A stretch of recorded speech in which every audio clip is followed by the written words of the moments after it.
Es hora ya de que nos adentremos en el conocimiento de los desarrollos matemáticos del pitagorismo, ya que fueron precisamente sus ideas acerca de las matemáticas las que les dieron fama eterna.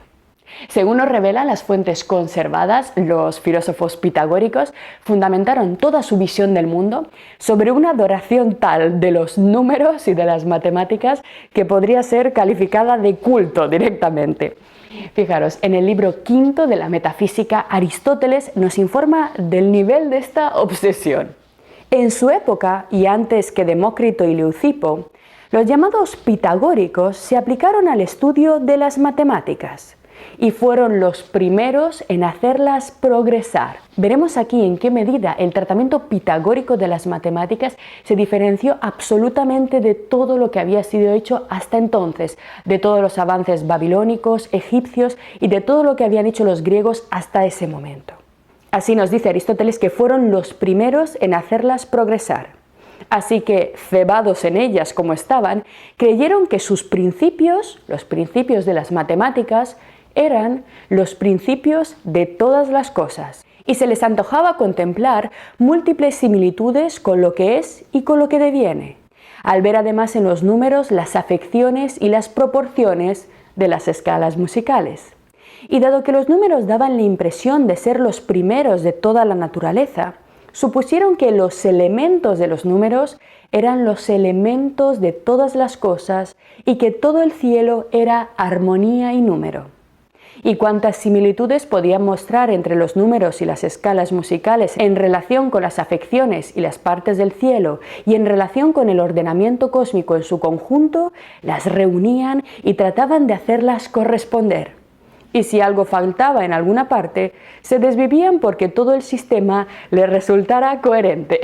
Este texto de Aristóteles es absolutamente capital para entender la esencia del tratamiento pitagórico de las matemáticas, así que vamos a estudiarlo y a desgranarlo despacio. La primera pregunta que debemos hacernos, por tanto, es ¿por qué las matemáticas? ¿A qué se debió esta obsesión pitagórica por los números? Esta adoración, aunque nos resulte sorprendente, comenzó con el descubrimiento de una maravillosa e increíble conexión entre la física y la matemática, hallada por los pitagóricos a través de su cultivo y su estudio de la música. Fijaros, en la secta pitagórica la práctica de la música, de las canciones, era una actividad profundamente respetada porque se trataba de una especie de camino privilegiado de elevación mental que se empleaba fundamentalmente en los rituales de purificación y de catarsis. Sin embargo, los pitagóricos no solamente se limitaron a tocar instrumentos y a disfrutar de la música, a disfrutar de los ritmos, como ha hecho el ser humano desde el principio de los tiempos, desde los albores de nuestra especie, sino que los pitagóricos además comenzaron a estudiar la naturaleza de la música y la naturaleza del sonido. Comenzaron así a preguntarse por qué algunas notas musicales nos resultan agradables y otras en cambio completamente horribles. ¿Por qué ciertos ritmos nos parecen armónicos y a qué se debe ese placer mental que nos produce a todos la música? La respuesta a todas estas preguntas fueron las matemáticas. La armonía numérica escondida detrás de los acordes musicales era, increíblemente, lo que explicaba el placer o el displacer de un sonido. Placer estético y matemáticas, por tanto, se empezaron a dar a la mano en una de las más hermosas formas de arte. Pero, ¿cómo pudieron los pitagóricos encontrar esta relación entre el sonido y las matemáticas? Según nos narran los comentaristas antiguos, a Pitágoras se le atribuye otro gran logro. Pitágoras, al parecer, fue el creador de un instrumento musical muy sencillo, pero que tuvo una inmensa popularidad en la antigüedad, el llamado monocordio. Se trata de un instrumento musical formado por una sola cuerda, y esta cuerda, dependiendo del punto en el que se coloquen los dedos sobre ella, emite diversas notas musicales. En su práctica con el monocordio, según nos relatan las fuentes antiguas, Pitágoras descubrió que la división de la cuerda según determinadas proporciones matemáticas exactas producía tonos armónicos. No importaba además con qué cuerda se intentara hacer este experimento, daba igual la longitud de la cuerda, siempre que se mantuvieran unas proporciones matemáticas fijas, el sonido era siempre el mismo. Siempre que se mantuvieran unas relaciones matemáticas, se obtenía la misma nota musical. Los números, por tanto, controlaban y explicaban el comportamiento de la materia física.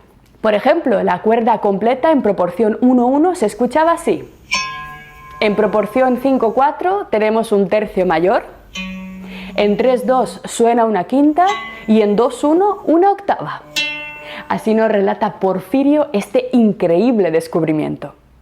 Pitágoras, según dice Genócrates, descubrió que los intervalos en música no pueden originarse sin el número, ya que consisten en la combinación de una cantidad con otra. Así que examinó a qué se debía el que los intervalos fueran concordantes o discordantes y en general el origen de todo lo armónico y lo inarmónico. La idea de armonía es otra de las ideas fundamentales de la matemática pitagórica. La armonía, el equilibrio, la perfección, la belleza solamente se alcanza mediante proporciones matemáticas exactas. Sin embargo, esto no se limitaba solamente a la cuerda vibratoria, sino que un fenómeno muy similar fue observado por los pitagóricos en objetos menos sutiles y menos sofisticados, como es el caso de los martillos de los herreros. Según nos cuentan los comentadores, Pitágoras observó que al golpear el herrero con su martillo contra el yunque, dependiendo exactamente del peso de cada martillo, también se generaban sonidos diferentes, es decir, que había una clara relación numérica directa entre la masa del objeto metálico y el sonido emitido. De nuevo, materia y número volvían a estar asombrosamente conectados. Fijaros, aquí tenemos el texto de Boecio, en el que se nos relata esta conexión entre el peso de los martillos y los sonidos, nuevas relaciones matemáticas entre el mundo físico y el mundo racional. Pitágoras, obsesionado por explicar matemáticamente los intervalos, al pasar por una herrería quedó sorprendido por el sonido rítmico del golpe de los martillos en el yunque. Entró, observó y experimentó utilizando 5 martillos. Comprobó que uno, que rompía la escala perfecta de sonidos, tenía un peso sin relación numérica con el resto, por lo que lo eliminó. Con los restantes obtuvo las siguientes conclusiones. Sus pesos estaban en la proporción 12, 9, 8 y 6. El mayor, 12, de peso doble del más pequeño, 6, producía un sonido, una octava, más bajo que el menor. El peso de los otros martillos, 9 y 8, correspondía a la media aritmética y armónica, respectivamente, de los de peso 12 y 6, por lo que dedujo que darían las otras notas fijas de la escala. Estos descubrimientos generó en los pitagóricos un efervescente entusiasmo, además místico por los números, de tal forma que empezaron a encontrar en la naturaleza más y más pruebas de estas conexiones, hasta el punto de que Filolao, el pitagórico preferido de Aristóteles, llegó a decir: para Pitágoras, los números eran símbolos jeroglíficos mediante los cuales explicaba las ideas relacionadas con la naturaleza de las cosas. Casi parece esta la famosa expresión de Galileo: el libro de la naturaleza está escrito en caracteres, en jeroglíficos matemáticos.